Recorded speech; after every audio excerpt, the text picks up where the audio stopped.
You are sitting on the sidelines of an expensive travel soccer tournament, calculating how many thousands of dollars you just burned so your child can sit on the bench. The reality is, the elite parenting industry is specifically designed to weaponize your absence at home into a massive, unending wealth transfer. And the most brutal part? You sanctioned it. Willingly. Because you weren't home enough to know the difference between what your child actually needed and what the industry convinced you to buy instead. This isn't a parenting lecture. This is a capital diagnostic. 4 specific line items on your household balance sheet are being systematically exploited, and every single one of them is tied directly to one invisible psychological driver: executive guilt converted into post-tax spending. Here's the profile that nobody in your peer group will say out loud. You are pulling somewhere between $350,000 and $600,000 in total compensation. Your effective federal tax rate sits around 32 to 35% before state taxes hit. You are operationally exhausted by Thursday. By Friday night, you are not a managing director or a senior VP. You are a man running a guilt deficit. And the parenting industrial complex has a very precise product catalog designed for exactly that emotional state. The mechanism is elegant in its cruelty. Your absence creates anxiety. That anxiety gets monetized. The industry doesn't sell you youth sports or private school enrichment programs. It sells you absolution. It sells you the feeling that the check you wrote proves you are still a present, invested, high-caliber father. It doesn't. But the transaction already cleared.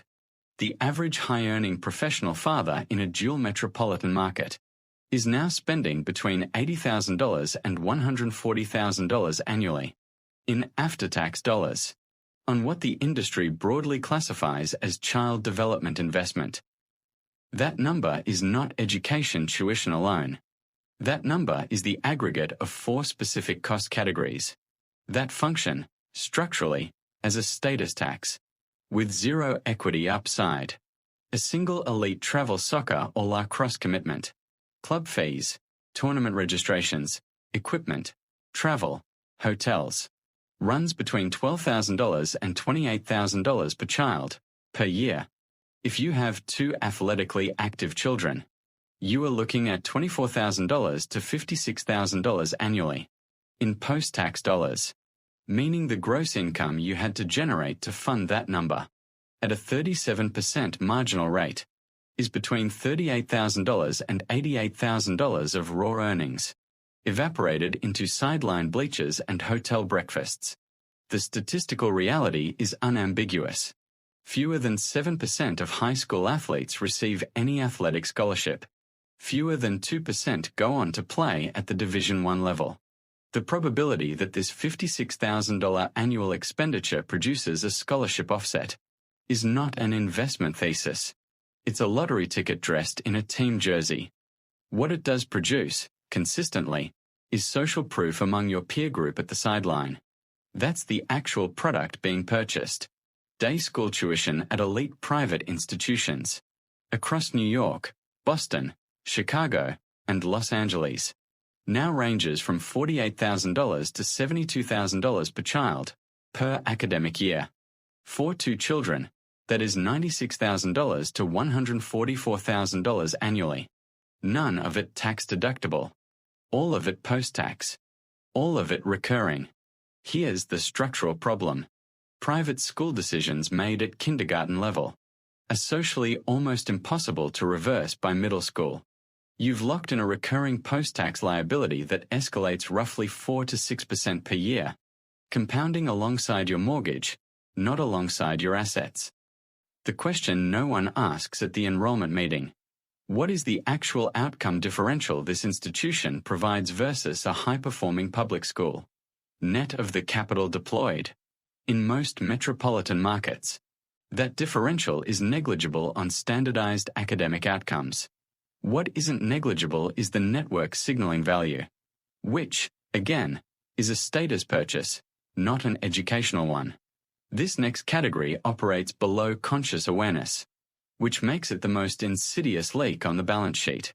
individual tutoring at $150 to $300 per session, Mandarin immersion programs, competitive coding academies, elite summer camps at $8,000 to $15,000 per session, SAP prep packages. These are line items that get approved in isolation, each feeling individually justifiable. Aggregated annually, they run $18,000 to $35,000 per household. For expenditures that were never part of a coherent capital strategy. They are reactive purchases, triggered by a conversation at a dinner party, or a comment from another executive whose child is doing something yours isn't. That's not parenting. That is competitive social mirroring. And it is extraordinarily expensive. The industry even monetised your family travel. The all-inclusive luxury resort, the Maldives trip, the European summer itinerary. These are not simply vacations. For the absent executive, they function as emotional reconciliation payments. The implicit logic is, I missed 200 evenings this year, so this $28,000 trip settles the account. It doesn't settle anything psychologically. And it certainly doesn't settle anything financially. That $28,000 post-tax vacation required approximately $44,000 in gross income to fund. At the 37% marginal bracket, income that generated zero compounding return. Aggregate these four categories conservatively. Travel sports at $30,000. Private school for 2 children at $110,000. Enrichment at $22,000. Annual guilt reconciliation travel at $28,000. That is $190,000 in post-tax annual expenditure, requiring roughly $300,000 in gross earnings to sustain. You are running a $300,000 per year lifestyle tax and calling it parenting. The behavioral architecture correction isn't about spending less on your children. It is about decoupling your capital deployment from your guilt cycle. That requires one structural discipline: a pre-committed annual family capital allocation, a fixed, board-approved number, treated identically to a business operating budget, decided in January, not reactively throughout the year. Everything above that number gets redirected automatically into compounding, tax-advantaged, or income-producing assets, not negotiated at a dinner table, not revised after a peer conversation. Pre-committed, automated, institutional. The industry cannot exploit a budget that has already been closed. Your children don't need the $28,000 resort trip.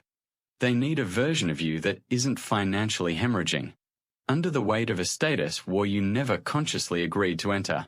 Here's what compounds this problem into a genuinely dangerous financial position. The capital you are losing to this status tax is the exact same capital that should be generating the passive income streams.